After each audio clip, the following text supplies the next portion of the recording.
শুনি আম্মু নাকি বিয়ে করে স্বামী নিয়ে এসেছে। যতই হোক উনি আমার মা, তাই সেদিন কিছু বলি নাই। উনি সুখে থাকলেই আমিও সুখী। আমার সৎ বাবা, তার বয়স মূলত আমার থেকে 4 কি 5 বছর বেশি। আবার তিনি একটু হুজুর টাইপের।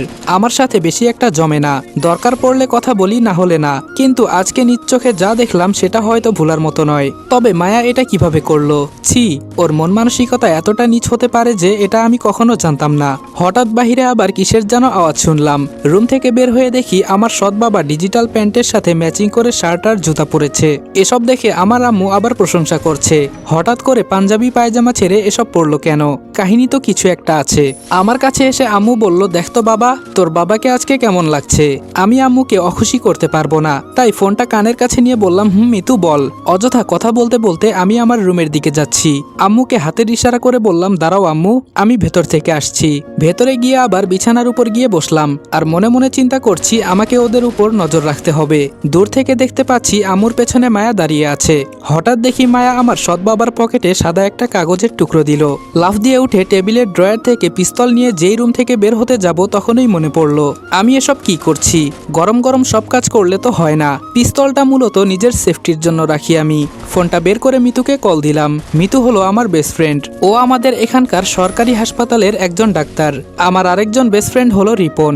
আমি যদি জীবনের বেশিরভাগ সময় কাটাই তাহলে হিসাব করে দেখা যাবে ওদের সাথে জীবনের আনন্দময় মুহূর্তগুলো কাটিয়েছি।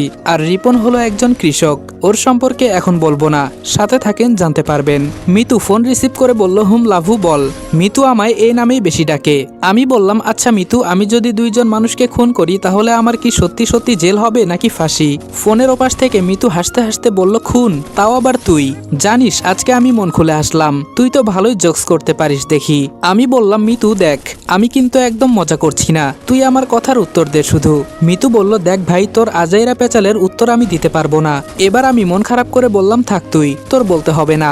দেখিস সত্যি আমি একদিন ওদের খুন করব। শুধু আমার সাথেই কেন এমন হয়? কি অপরাধ করেছি আমি? মিতু বলল, রনি, এই রনি, তোর কি হয়েছে বলতো হঠাৎ করে? আমি বললাম, কি বলবো, অনেক কিছু হয়েছে।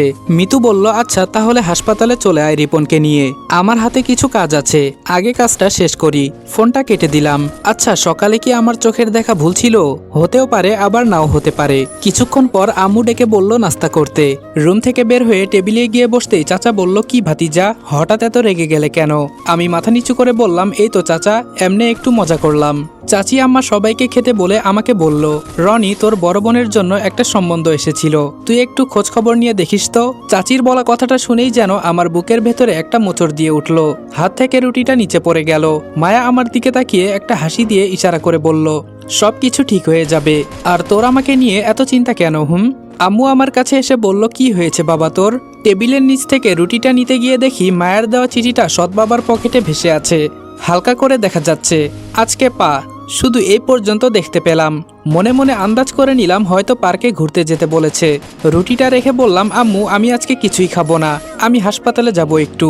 পেছন থেকে আমার সৎ বাবা ডেকে বলল, রনি, এদিকে আসো তো একটু। কি আর করার, ভদ্রতার খাতিরে গিয়ে উনার সামনে দাঁড়ালাম। সৎ বাবা আমার হাতে 1000 টাকার একটা লম্বা নোট দিয়ে বলল, যাও এনজয় করো। আমি আর না দাঁড়িয়ে রুমে চলে যাচ্ছি। পেছনে দাঁড়িয়ে দাঁড়িয়ে আমার আম্মুজান হাসছে। রুমে গিয়ে পিস্তলে 2টো গুলি লোড করে নিলাম আর একটা ছোট চাকু হাতে নিলাম। দরজা দিয়ে বের হতেই পেছন থেকে আম্মু বলল, তাড়াতাড়ি বাসায় আসবি, এত আড্ডা দিবি না কিন্তু। বাসা থেকে বের হয়ে কিছুটা দূরে যেতেই মনে হলো যেন কেউ আমার পিছু করছে। আমার জানা মতে আমার কোনো শত্রু নেই, তবে কে আবার আমার পিছু করবে? হয়তো এটা আমার মনের ভুল, তবে সন্দেহজনক মনে করে পেছনে তাকিয়ে কোনো কিছুই দেখতে পেলাম না। রিপনদের বাড়ির কাছে আসতেই অনেকগুলো ছেলে এসে আমাকে ধরে গাড়ির ভেতরে নিয়ে গিয়ে ইচ্ছামতো মারতে লাগলো। আমি যে কাউকে আটকিয়ে বলবো আমাকে মারার কারণ কি, সেই সময়টাও আমাকে দিল না।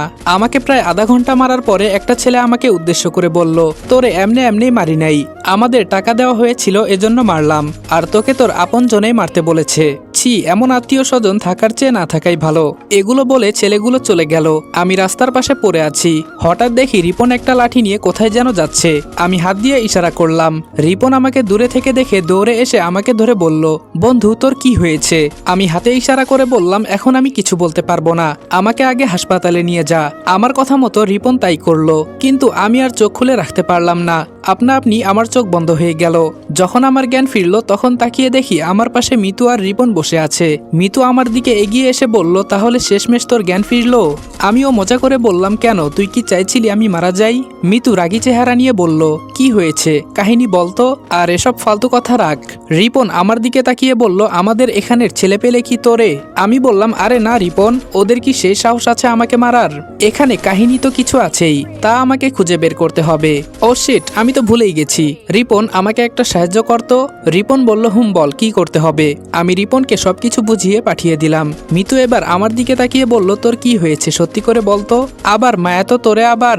আমি হাসি দিয়ে বললাম, আমার কপালে সুখ নাই রে, সব শেষ হয়ে গেছে আমার। মিতু বলল, আরে কি হয়েছে বলবি তো। আমি বললাম, বললে কি তুই বিশ্বাস করবি বল?